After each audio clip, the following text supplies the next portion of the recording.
न्याय पाहिजे मला, आणि ज्यांनी केलंय ना त्याला गावात फाशी होईल तरच आम्ही अंत्यविधी करू.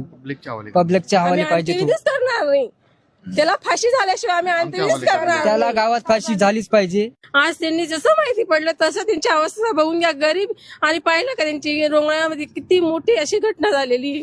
मग आम्हाला फक्त न्याय पाहिजे, त्याला फक्त आमच्या जवळ पाठवून द्या, आम्हाला न्याय हवा. बस काहीच नको पाहिजे. लाण्याची हे बघा, मोठी केली 3.5 वर्षाची मुलगी होती, जास्त बी मोठी नाही. फक्त न्याय पाहिजे आम्हाला बस.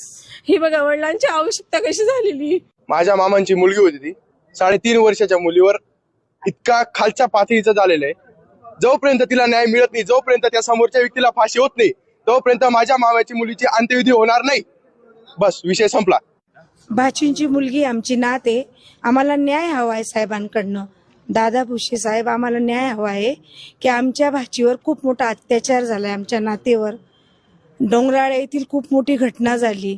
फक्त हात जोडून एवढी नम्र विनंती की आम्हाला साहेबांनी न्याय द्यावी.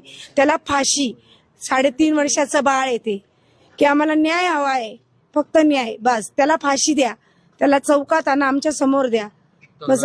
लगेच पाहिजे आम्हाला न्याय, फाशी द्या त्याला फक्त बस. पूर्ण डोंगराळ्यावाल्यांनी आम्हाला न्याय द्या.